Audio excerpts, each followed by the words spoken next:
ଗାଜାରେ ଦୀର୍ଘ ସମୟ ଧରି ଚାଲିଥିବା ଯୁଦ୍ଧ ଖୁବ୍ ଶୀଘ୍ର ଶେଷ ହୋଇପାରେ। ଆମେରିକା ରାଷ୍ଟ୍ରପତି ଡୋନାଲ୍ଡ ଟ୍ରମ୍ପ ଏଥିପାଇଁ ଏକ ସ୍ୱତନ୍ତ୍ର ଯୋଜନା ପ୍ରସ୍ତୁତ କରିଛନ୍ତି।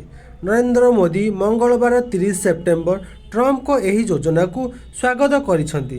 ସେ ସହମତ ହୋଇଛନ୍ତି ଏବଂ ଏହା ମଧ୍ୟ କହିଛନ୍ତି ଯେ ଅନ୍ୟ ଦେଶମାନେ ମଧ୍ୟ ଏହି ପ୍ରସଙ୍ଗରେ ଟ୍ରମ୍ପଙ୍କୁ ସହମତ ଦେବା, ଯାହାଦ୍ୱାରା ହମାସ ଏବଂ ଇସ୍ରାଏଲ ମଧ୍ୟରେ ଚାଲିଥିବା ଯୁଦ୍ଧର ଅନ୍ତ ହୋଇପାରିବ।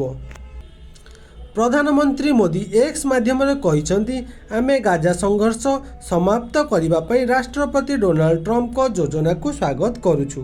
ଏହି ଯୋଜନା ପାଲେଷ୍ଟାଇନ ଏବଂ ଇସ୍ରାଏଲ ଲୋକଙ୍କ ପାଇଁ ଏବଂ ସମଗ୍ର ପଶ୍ଚିମ ଏସିଆ କ୍ଷେତ୍ର ପାଇଁ ଦୀର୍ଘକାଳୀନ ଶାନ୍ତି, ସୁରକ୍ଷା ଏବଂ ବିକାଶର ଭଲ ପଥ ଦେଖାଏ।